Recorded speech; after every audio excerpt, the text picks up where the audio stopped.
And I have a video this morning from Rabbi Brian to share.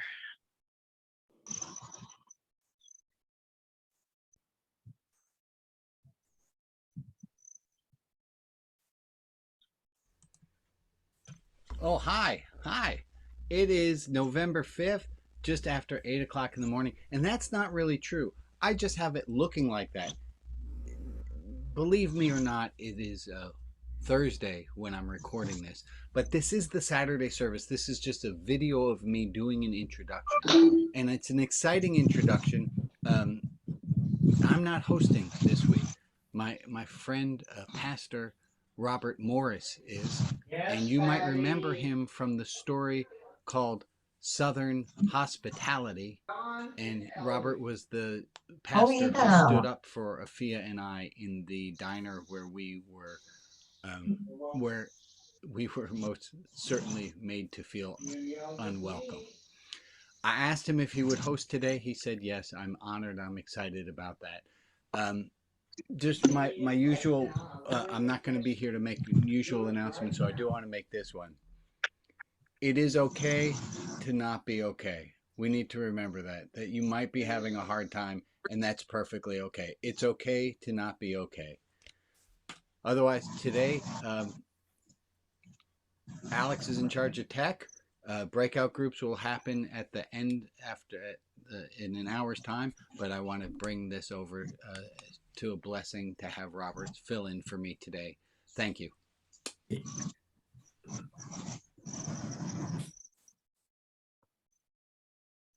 Hey, hi, Robert. So welcome, Pastor Robert, not Bob. Take it away. Okay, that's great. Just a couple of things real quick, just because nobody here knows who I am, but I am a Presbyterian pastor in Southwest Virginia, up in the mountains of Southwest Virginia. My wife is an Episcopal priest in North Carolina. My oldest son was a evangelical, hollering and screaming, jumping up and down Baptist preacher. And my youngest son is a Catholic preacher, a Catholic. I've been involved with campus ministry for 16 years. I've had a couple of nonprofits working with homeless stuff. So that's kind of a little 50-cent tour of who I am. The shirt is important because it says being a good human matters. And that's kind of what I was going to talk about today. At any point, somebody got something to say, just jump right in. I will shut up, okay?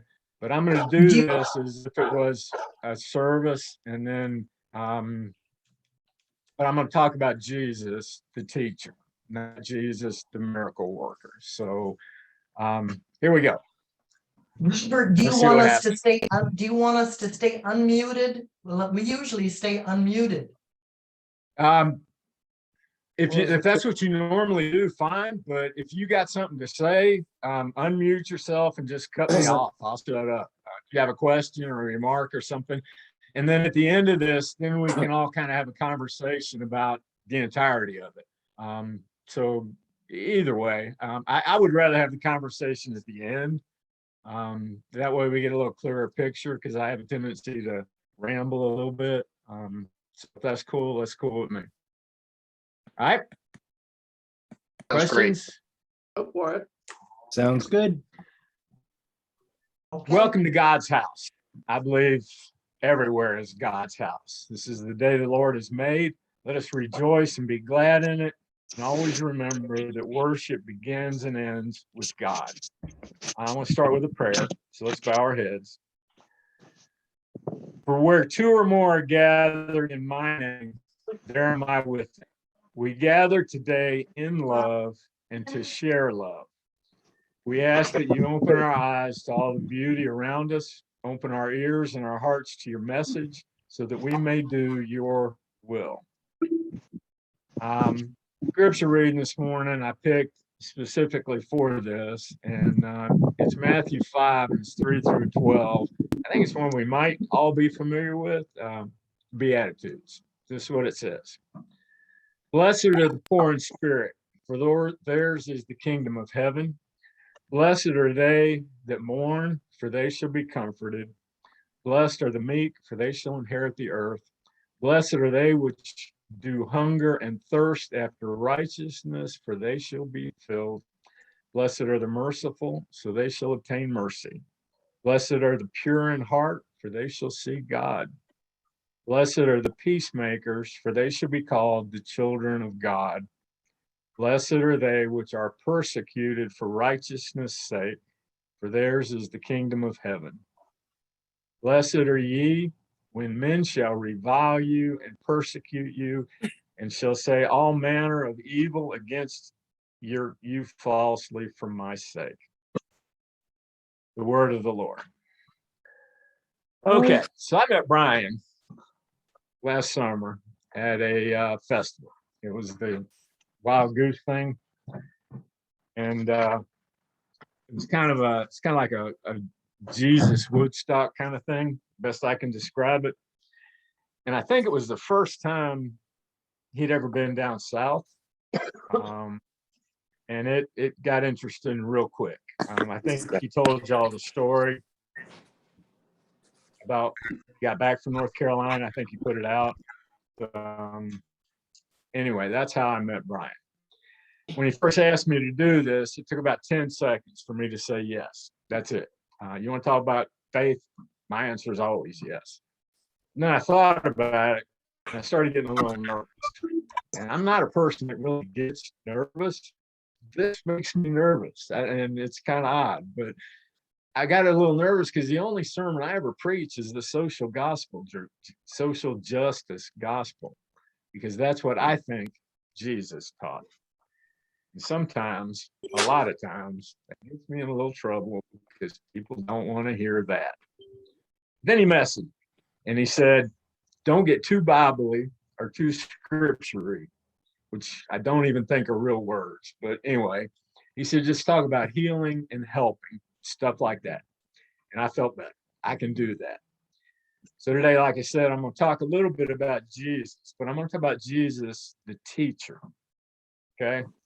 So the question I'd like to pose today is, what is faith and what do we do with it? That's the question. What do we do with it? I am a preacher.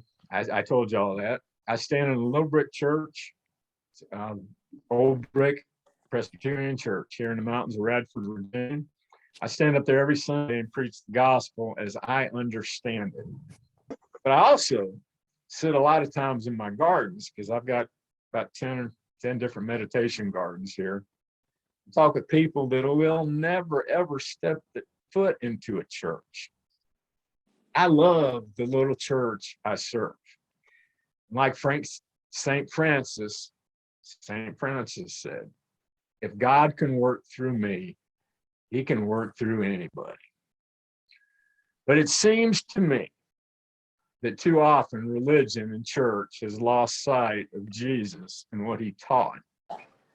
Too often religion becomes a weapon and not an anointing balm. Too often church becomes a place of exclusion and not inclusion, arguing over whose sin is bigger and who should or shouldn't be welcomed in. Well, that's not the Jesus I follow. I don't really know my audience today, but I'm just going to take a wild guess and say that it's probably a pretty diverse group here, different denominations, different religions, maybe some with a lot of faith, maybe some with very little faith. But I believe we all come to our faith differently. We all travel different paths to get to where we're at. But no matter the path we travel, the end goal for all of us should be the same: to love each other as God loves us. As a Christian, I'm called to follow Jesus. And I believe if it's not about love, it's not about Jesus. A lot of times we just get so caught up in Jesus, the miracle worker, that we lose sight of Jesus, the teacher. I chose this specific gospel reading this morning for a couple of reasons. Well, Sermon on the Mount, and specifically the Beatitudes, because I do think it's one that we might all be familiar with, at least parts of it. because there are no miracles in this reading. There's just teaching. The sermon was given really early in Jesus's ministry. John had just baptized him. And then he did that whole wilderness Satan temptation thing. And now he's ready to preach. This was really his big coming out sermon. And from the very beginning, from the very start, he laid out for us exactly what it means to follow him. It means we love. It means we help. It means we do. And it means we care. And we do that with and for all God's children. And I believe we are all God's children. But I think it's important to remember, Brian, that Jesus was a Jewish rabbi and he was speaking to Jews. This is not some evangelical Christian talking about how to be saved, how to worship, and what not to do so we don't go to hell. It's not some small town Presbyterian preacher telling us about doctrine or law. It's a rabbi teaching us how to live. I believe it suggests that there is one universal church. It's the longest of his recorded sermons, and it's the longest explanation of what it looks like to live and to serve as a member of God's kingdom. But it's not just a list of rules or laws to follow. I think all of our churches, all of our religion have more than enough laws and more than enough rules. I think y'all can see all the tattoos. I think y'all can look at me and figure out which side of the rule thing I fall on. But too often we let the rules and the laws get in our way. But anyway, where am I? What this Sermon of the Mount is an invitation to live under grace and experience blessings and rewards from living in a Christ-like manner. Jesus' teaching during the Sermon on the Mount represent the major ideals of Christian faith, ideals that we all too often fall short of. But really, they're more than that. They're ideals that we should all live by regardless of our faith. They're ideals on just how to be a decent human being. Remember the shirt? Decent human being. Jesus made it clear that people of faith should live in a noticeably different way than other people, because we should be held to a much higher standard of conduct, the standard of love and selflessness that Jesus himself would embody. That's a pretty high bar, and it's one we will fail. And we will fail it over and over and over again. But then we just get up and try again. If the apostles taught us anything, it's to keep getting up, keep trying, and keep going. Keep trusting that God is somehow using us and working through us, even in failure. Beatitudes, they don't come with threats. They don't come with condemnation. They come with love, and they describe a new community and how to identify people of faith, followers of Jesus. They're God's law fulfilled in Jesus. Beatitude describes this new community from a different perspective. Poor in spirit, the merciful, the peacemakers, those being persecuted, and those that will be persecuted. They anticipate specific behaviors and standards for the community. They tell us how to be, how to face life challenges, and how to live out our faith. So now, let's go back to the original question. What is faith? My dog just jumped in my lap, excuse me. What is faith? Well, faith and religion are not the same thing. We all know a lot of very religious people who don't seem to follow Jesus's message. And yes, I love my little church that I serve at. It's a little church that does big things. And so many churches don't follow Jesus either. I believe we have to get back to the teacher. We have to get back to the faith that's described in this very first Sermon on the Mount. And just let the rest of it go, man. Just let the rest of it go.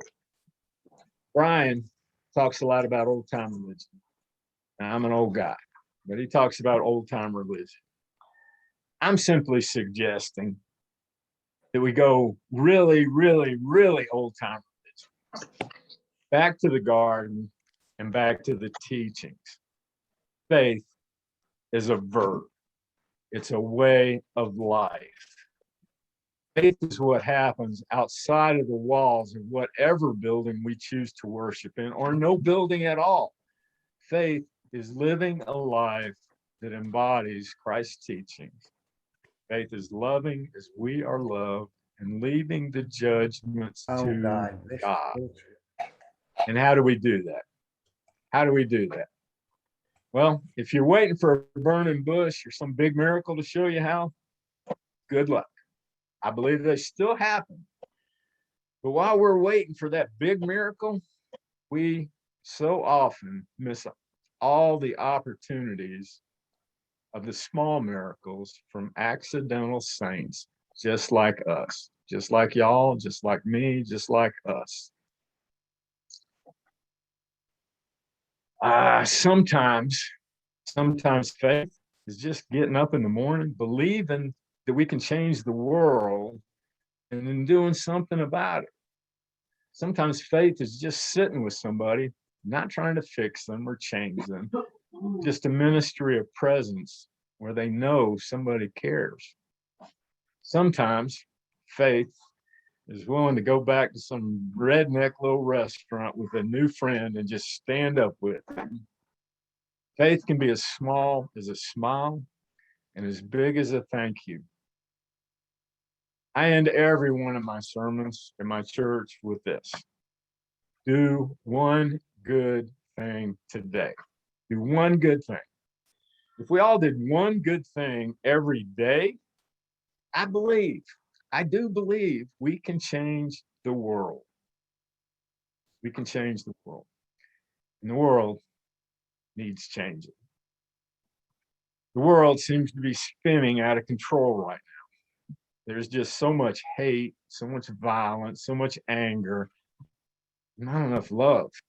There's so many isms and so many phobias and not enough welcoming each other to the table. So much tearing apart and not enough building up. But what can one person do? What can one person do? Problems are so big and we seem so small sometimes. Faith, my faith tells me that there are no problems that are too big and no person is too small to do good stuff. That's what my faith tells me. My question for y'all, maybe we can have some conversation about this, is what does your faith tell you? What does your faith tell you? My faith tells me, let us love more and hate less, listen more and talk less, trust more and worry less, and always remember, it's not about love. It's not about Jesus. Peace and amen. All right, let's have some conversation. What y'all want to talk about? Well, I am very grateful that you helped Rabbi and Afia out when they were needing some help. And I appreciate that. Thank you. Absolutely. Isn't that what we're supposed to do? You know, thank you. And I would do it again, and I would expect him to do the same thing. But, you know, if we're going to say we follow, then we need to follow. And, you know, whether it was him or somebody else, it was just wrong.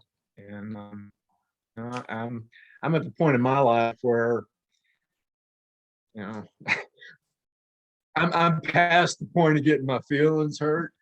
So if I see wrong, I'm going to say that's wrong. But how do y'all live out your faith? That's I guess a good question. We could kind of bat around a little bit, because so often we don't really think about it. You know, but I think we all need to. We need to be diligent in our thoughts. I just want to comment that I was raised Christian and no longer consider myself Christian by the standard definition. What you just said is very much what I believe. Jesus was a great man, partly because he was just a man. So I want to thank you for reminding me of this. I You're think, welcome. Amen, Meg. I think the Sermon on the Mount is empirically verifiable, especially when he says, "Blessed are those that mourn," because we don't know how to mourn. We bury our grief. We are all right now in this country and probably in the whole world in a period of mourning. And we have to really look at that and take it seriously and recognize that we all have everything at stake, and we are hoping for the strength to endure with our values and our trust. Yeah. Yep. Can I just say something real quick here? To the First Lady. I had a good friend who was an Episcopal priest. He was kind of my mentor a long time ago. And I was sitting in his office one day just ranting and railing about literally how corrupt the church was, you know, lock all the priests in there and burn them all down kind of conversation. And he just sat there very patiently and listened to all of it. This was the most faithful person I've ever known in my life. And he just sat there and listened to me. And then he looked at me and he said, you know, he said, by today's standards of what is considered a Christian, I don't consider myself a Christian. And I just sat there and it was like, oh, damn. Okay. And I didn't know what to say. I just sat there and he kind of looked at me and started laughing because he knew. And he said, I try to follow Jesus. And, you know, and that's enough. You know, whether we believe in the miracles or we don't believe in the miracles, follow the teachings, and it's still going to be a better world. Yeah. I'm reminded of a couple of verses, one from Luke. For a good tree bringeth not forth corrupt fruit, neither doth a corrupt tree bring forth good fruit. For every tree is known by his own fruit. For of thorns men do not gather figs, nor of a bramble bush gather they grapes. A good man out of the treasure of his heart bringeth forth that which is good, and an evil man out of the treasure of his heart bringeth forth that which is evil. For of the abundance of the heart his mouth speaketh. Now, I'm going to speak of modern politics, in that what has happened is that I believe the church, the evangelical church, has been revealed as false prophets and they go against everything taught by Jesus. Yep. And then there's a second verse I wanted to those outside the law, I become as one outside the law, not being outside the law of God, but under the law of Christ, that I might win those outside the law. Another translation is, but I do not ignore the law of God, I obey the law of Christ. I don't think it matters what religion anyone is. I don't think it matters what faith anyone is. I think it matters what we do. Oh. I'm done. The little church that I preach at, like I said, it's a real small little Presbyterian church. We might have 20 people on a Sunday, 25 on a really good Sunday. Out of those 25 people, I think 3 of them are members. The rest of them are all different kinds of denominations and faiths and different things that just come together and have this conversation. So I agree with you. It's not about denominations, religions, laws, doctrine, any of that. 2 things: love God, love each other, get off your behind and go do something. That's the whole gospel right there for me.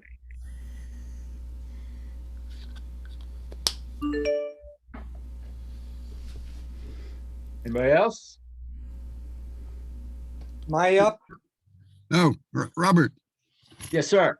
Yeah, I'm happy to meet you. We come from the same stock.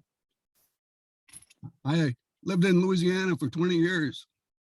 And I was a scientist and I became a fundamentalist. And I was really into it. And, you know, hook, line, and sinker. And I even married the preacher's daughter. It didn't work out too good. But so eventually, though, as a scientist, you know, I grew out of the fundamentalist literalism, and I understood that the Bible is full of treasures when it's interpreted metaphorically. And it is also very psychological. You know, Jesus was all about he was trying to bring people together. He was going outside the realms of cliques and fashions and all that stuff. And, you know, he talked to the woman at the well and the Samaritans and all these people. And so, yes, I mean, he was very social and trying to get people to, you know, break down their barriers and, you know, become one mind. And so I even voted, you know, at one point in my life, when I was young and foolish, I even voted for Ronald Reagan, and I bought into the whole, you know, welfare queen thing. But then it didn't take me very long to figure out that the whole trickle down thing was trickled on thing. And so that was the last time I was a Republican. And I began to learn more and more. And just in the last 20 years, if I really dug deep into the politics of, you know, how things work, people don't realize that the vast majority of the Old Testament is about greedy kings and their intended false prophets who try to support their agenda. But the real prophets, if you read, you know, all the prophets and, you know, Elijah, they were all about trying to debunk the false prophets' support of the greedy kings. And, you know, what's happening now is, you know, basically it started with Reagan. I mean, not that long ago, fundamentalists didn't care about abortion, but the politicians who use division and hatred and racism and misogyny to divide people and to get people riled up, they understood the logic of using divisive issues to divide people and make them hate each other. That's their modus operandi. And so here we are. And it's, you know, this has gone on for thousands of years. It's nothing new. This has been going, look at the Roman Empire, look at Hitlerism. I mean, this is the same technique over and over again. And I totally agree with you. It's about, we need to get back to what Jesus actually taught, because they're, you know, they're spiritual and they're psychological. And, you know, this also gets to the condition of the planet. You know, the church has taught for thousands of years, well, at least 1500, especially the Constantine version, that nature is evil. The planet fell with Adam. That's nowhere in the Bible, and especially in the Hebrew version. I mean, the English version is clear enough, but the Hebrew version is more specific. And so we're living on this planet that we're destroying. I know I was there. The fundamentalists, they want to destroy the planet because they just think they're going to get another one. I know how they think because I was one. I know, you know, so I understand where you're coming from exactly, and I'm happy for that. And so that's just my little rant. There's one point I want to make about the Bible, and I get in trouble saying this a lot. I think a lot of the miracles and a lot of the stories and a lot of the things that are in the Bible are stories pointing to larger truths. Absolutely. I agree 100%. Yeah. So, people that take every word in the Bible literally are, I think, have a tendency to overlook those larger truths. Absolutely. So don't just read. If you're going to read it, don't just read it. Study it. Yeah. And That's then why they do that. do an They don't want to study it. That's why they want to guess. make it literal. They don't want to do the work to actually think about it. And that's why literalism happens. I mean, And that's why politically we're where we're at, because people don't want to do the work about getting out and educating themselves and voting. Absolutely. On the other hand, too, our government has dumbed down, as the schools. They've defunded the schools because they don't, the politicians that want to control, they don't want people to be enlightened. They don't want to know what history is. Michael, I see you Hey, down there. Jump on in, brother. Nice to meet you. Nice I'm to just meet you too, wondering sir. I'm just wondering what your thoughts are about the idea of heaven. Funny you should ask. My sermon tomorrow, okay, at church is about the Sadducees and the wives. How many wives are they going to have in heaven, and this, that, and the other. And a fundamentally flawed understanding of whatever the resurrection life is going to be. I personally do believe in that miracle. I do believe Jesus was crucified, resurrected, and I believe we will, Christians, well, I believe everybody's going to heaven. Which almost makes me a universalist, which is probably going to get me kicked out of the Presbyterian Church tomorrow. I can't. If we listen to Jesus's teachings, I just can't believe that he would ever damn anybody to an eternity of hell. I have trouble with that. So the difference last night, my wife and I were talking, as I mentioned, she's an Episcopal priest, a lot smarter than I am. But we were trying to decipher the difference between the kingdom of God and heaven. And is there a difference? I kind of think that the kingdom of God is what we're called to be here. It says that in the Lord's Prayer. It says that in the Sermon on the Mount, as it is in heaven. And heaven is what comes after that.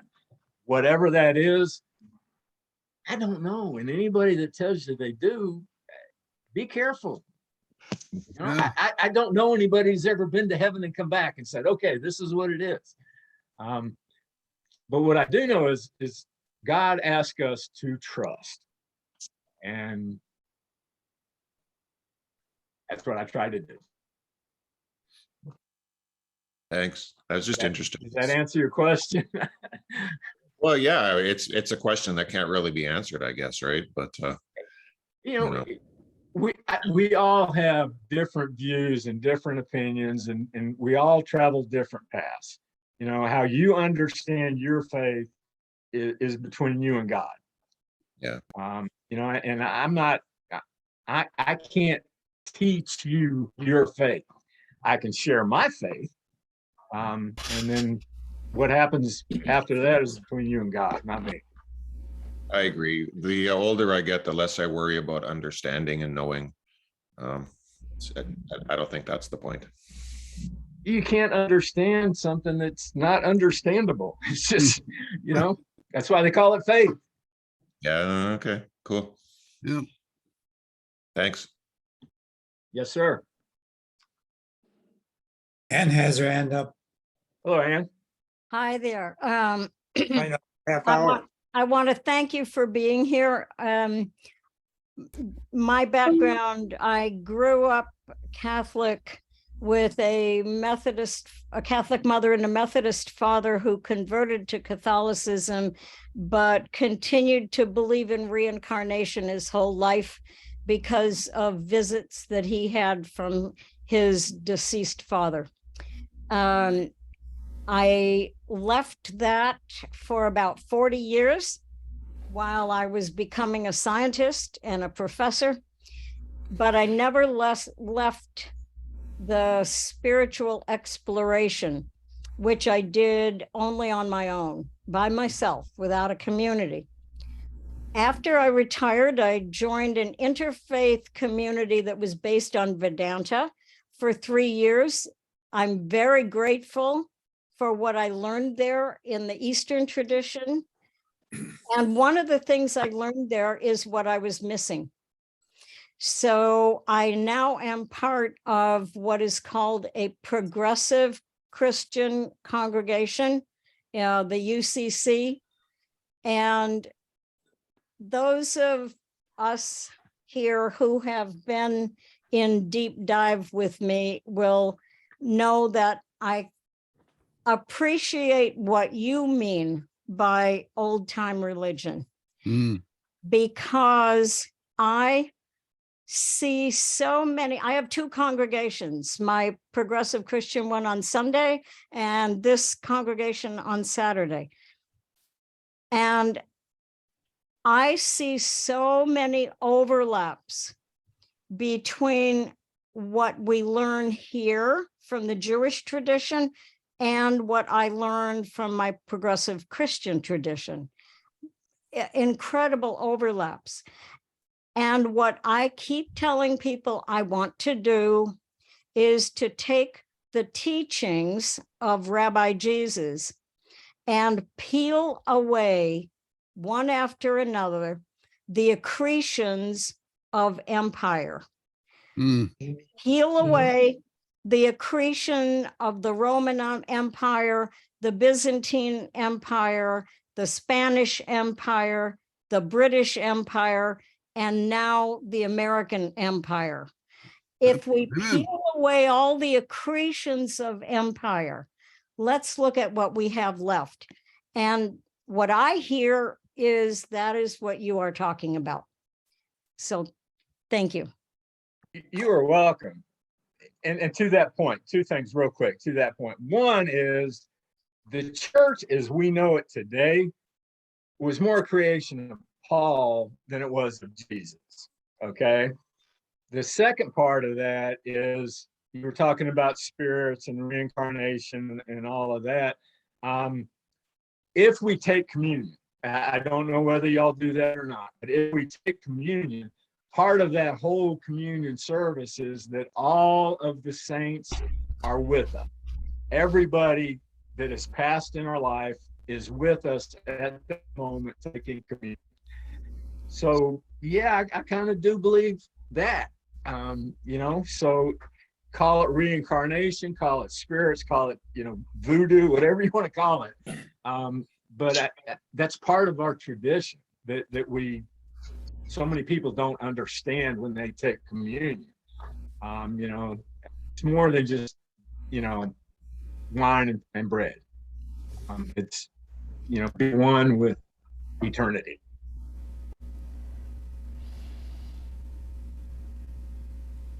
Anybody else? Yeah. Can you hear me? Yes, sir. Who we got here? Jack. Jack. Yes, sir. Yeah. Jay, not Zach, Jack. Okay, I'm Hey, sorry. No, that's okay. In fact, Zach sounds even better. There's what I wanted to say, first of all, is thank you for being brave enough to come in front of all of these lovely people who have one leg in the religious life and one leg in the spiritual life. And there's a quote that I'm going to give you, and that is, whatever you believe to be true is true, but certain limits are there. And whatever you know to be true is never not true. So I wanted to ask you, first of all, how much of the indoctrination that you've received in your life have you stepped away from? And regarding the Sermon on the Mount, I have the Beatitudes of the new humanity. That is, and that new humanity is that which is to come. And the reason I bring that up is when you look around and sense what's happening in the world, it's really at the end of all of that. And the new humanity will emerge from this. It may take another 10, 20, 30 years. I don't know. So if it's okay with you and all of our guests today, I'd like to read the Beatitudes of the new humanity. You go right ahead. I Blessed- want to answer your question. No. Yeah, Okay. sure. Okay.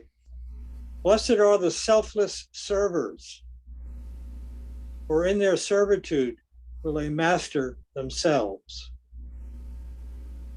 Blessed are they who always give their love away, for it is in this giving will all love come. Blessed are they who ceaselessly strive to be empty, for in their emptiness will their chalice of love be constantly filled. Blessed are they who do not come to anger, lust, or greed, for their road will have no bend. Blessed are the pure of heart, for ambition, fortune, or fame rule not their lives. Blessed are the compassionate, for their love transcends mere understanding. Blessed are they who are silent in their going, for only in the deep silence of the heart does pure love dwell. Blessed are they who search for that beyond themselves, for in their divine desperation will they be found. And blessed are they who, upon being found, cling unerringly to that which is the only way of life, for it is in their tenacity shall they find their true selves. Blessed are the spirits rebellious, for it is in questioning authority will they find the true author of themselves. Blessed are they who never give up on love, for they shall become love. Blessed are they who tend to their parents in their hour of need and until the very end, for the angels will welcome them to their chorus, and the beloved will inscribe their names in the book of unconditional love. And blessed are they who go forward, hopeless and helpless, yet duty bound to their path, for in their course will they traverse illusionary existence. And blessed are these wayfarers, for they are also the true children of God. Mm. I Yeah. like that. Thank you for sharing that. Where is that found, Jack? It comes from the pen. From where? It comes from my pen. It's inspired. Ah, Ooh. Oh, he wrote that. Yeah, 40 years ago. Wow. Would you share that with us Can all, we Jack? back up and let me answer your question about indoctrination? You still with me? Yeah. Okay. A little background. I got kicked out of the Baptist church when I was young. I got asked to leave the Methodist church when I was, middle-aged. I left the Episcopal church. I was a postulant to be ordained. Swore I would never go back to church again because of I'm a person that asks questions. Okay. And I'm going to question. I don't know if y'all can't see this, but one of my favorite books is about Don Quixote. When he's dying, his last words were, "I know who I am and who I may be if I choose." That's how I live my life today. I go to church, and preach just what I preached here. church is wherever you and God are at. It's not a building. It's not the rules. It's not the law. It's not any of that. It's a relationship that you have with God, wherever that is. Salvation is our birthright.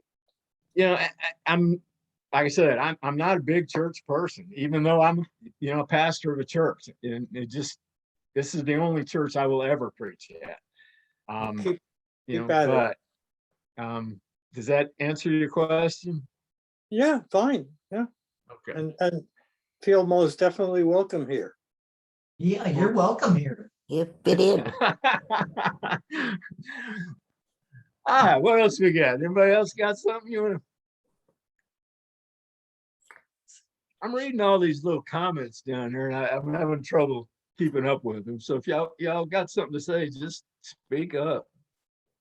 I think Yeah. one of the things that we don't often realize is that we talk about love a lot, and that what we don't realize is that the opposite of love is hate. And that I think sometimes that we can fall into having a sense of hatred for the actions that some people are taking. And that what is, I think, important is to realize that perhaps the reason for their actions is because they haven't really experienced true love. Absolutely. And that I think that what we are called to do is to do more love the person, not necessarily their actions. And that by sending out love, that I think that that's when we look at some of the messages that have been referred to, I think that that we miss that concept, and we feel that we can only love the people who are doing loving things. But that I think that we need to send out the love in a spiritual sense, not in a hugging or anything like that type of sense. But I think that we need to send out the love and the peace in order to help to improve the world that we live in. Absolutely. Yeah. I think sometimes sharing love is, we make everything hard. Sometimes it's just a matter of saying thank you. Sometimes it's just a matter of helping somebody with some groceries, or opening the door, or having a conversation. Those are all acts of faith to me, that we overlook so often as acts of faith. But those are acts of love. And we never really know how that, when you engage in that type of love, we don't get to see the results. But we got to trust that they are. Yeah. I don't think the opposite of love is hate. I think hate is already engagement. I think the opposite of love is absolute indifference. And we have fallen into a kind of numbing. And I think that's even worse because there's no place to begin to engage. Yeah. Absolutely. Yeah. I kind of disagree on the opposites. Love, to me, love doesn't have an opposite. Even if this whole creation would disappear, love would still remain. I don't know about that.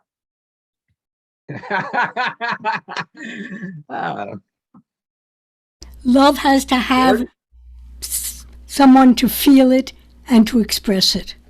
So if the whole world disappeared, I don't think love would remain. Okay. Jordan has his hand up. You're muted, Jordan. Uh-oh. Oh, you're muted again. There it is. There it is. Sorry about that. Thank you. I just wanted to say thank you for being here, Robert. Really enjoyed your words today. Speaking for myself, and I suspect for a number of folks here in this group as well. I have I'll admit, a pretty negative bias against people who profess to be Christians. And your words today were really beautiful and welcoming. So I thank you for that. I do have a question. I grew up in the Jewish faith, and it's actually that word, faith, that I wanted to talk with you about, because we have a very different idea, or at least the way I was brought up is a very different idea. It's not the belief that matters so much. It's how you act. And in Judaism, it's how you follow the law. But as an adult, I think for myself, it's more about how I behave and how I am in the world. And that's what matters to me. I don't have any real faith. I don't really believe in an afterlife or a God. I'm a pretty hardcore atheist. And still I find a lot of support and love and wisdom in this group and from folks like you, Robert. So I guess that's what I wanted to ask you about is how faith is central to you, and why does faith necessarily underpin what you believe and how you act? Well, first of all, I want to go back to your first statement, because I've got a bias against people that claim to be Christians too. Okay, so let's get that out of the way first of all. The second part of it is, for me, hypothetically, and I've thrown this out because I was a campus minister for 16 years. If you found out that every single word in the Bible was just a story, like Don Quixote, would it change your faith? Would it change how you behave? My answer to the question is no, because my faith is in humanity.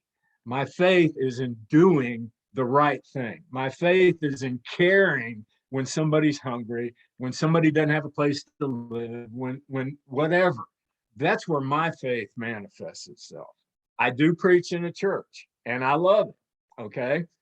But like I said, the first sermon I did, I went in there with blue jeans, flip-flops, a t-shirt, a hat, and my dog. Okay.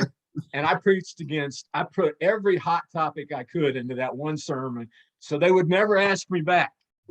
That was 8 years ago.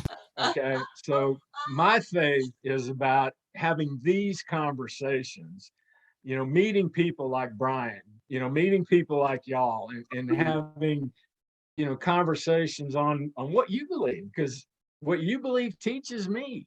And I mean, I certainly don't know a whole lot, so teach me. So does that make sense? Yeah. Thank you. That's beautiful. Well, thank you. So Marcus has his hand up, but he asked that I not spotlight him. So Marcus, go ahead and unmute yourself and your comments. I was just going to comment. I don't remember now who said it, but the phrase "love the person, not the action" has been the justification for taking away rights from so many groups of people and justifying the mistreatment of so many groups that are different. That statement, "love the person, not the action," has been used as a weapon. And so I found that very triggering, because that we love you, Marcus, even though you're queer, but we're going to make sure you don't have the right to marry. We love you, the immigrant, but you can't come to our country because you came across the border illegally. That statement is full of so much hate, not love. Can I respond? Yes, The please. Jesus I follow, if anybody can find a red letter verse in their Bibles that says Jesus tells somebody, no, you can't come have dinner with us, or you, because of this, can't do this, or I don't want you, I want this one, but not you, I haven't found it. Jesus just says, all y'all come on, just come on. Let's sit down, have a meal, have some conversation, and let's be. I never said Jesus human. said that. Never Kind said human. Jesus said that. No, I'm not suggesting you did. Don't. Yeah. But for me, I agree with you. I agree with what you're saying, and that is always been one of my fundamental problems with church. We don't make the guest list. we don't. And either everybody's welcome or nobody's welcome. And unfortunately, too often it's the latter and not the first. I have to say something because I'm the person that said the person and not the action. I did not mean it to be that sense. What I meant to say is that if somebody does something that is offensive to me or to the other people, and certainly what Marcus is describing, that for him to be treated in a manner that is not loving is offensive, that I'm saying that the people can do actions that are hurtful to others that would, in a sense, make it not natural to send love in their direction with the hope of having that love influence them. It was not intended at all to mean to somebody's way of life or anything like that. So I apologize if that's the interpretation on that. Okay, and I've got something to say to Jordan. It's been my experience that God wants us to remember him. And the atheist who doesn't is always remembering God isn't. Therefore, God knows that you remember him more than most people do who are not atheists. You cannot stop thinking that God doesn't exist. So take that one to the bank. Well, Al, you were waiting with your hand up there for a while. Al, are you not wanting to comment now? No, I'm good. I just wanted to thank Robert for bringing us such a central question, which is what is our faith, and to share that with one another. Because for me, like that's the essence of why I come here. Is I feel like it's a place where we're free to share and explore whatever our faith is and however it changes through our lives. And I love that. My faith is rooted in, for now, in a community of Quakers. And what I love about the Quakers is that they say we're all seekers. None of us know what the right answer is. We've all got our light inside of us, and hopefully that's light is reflecting a higher power that's beyond our comprehension. And that we're all exploring that. And I look at life as my teacher. Jesus is my teacher. Buddha is my teacher. My ex-wife is my teacher. The judge that divorced us is my teacher. Everything is my teacher. It's all things that I learn and things that I learn to grow with. So that's for me is my faith. Amen. I don't know if you probably can't see this, but this tattoo on my arm right here says pilgrim. Because I also believe we are all seekers and we are all on a journey, and that journey continues forever. Yep. It's always changing. Exactly. So, So we're coming up on the top of the hour. We have about one more minute. So I think Rita, if you can make some comments very briefly, and then we'll end this and send over to the second hour. I'll talk fast. I just, in my review of religions, I'm Jewish, but I'm kind of everything. I've come to believe that the bottom line of all of them is to love, be loving, be kind, serve, and try to make the world a better place. Amen. And that doesn't matter what your vision, your idea of God is, because that's beyond our understanding anyway. It's how to be on this planet with others and hopefully make it better. That's it. That's faith.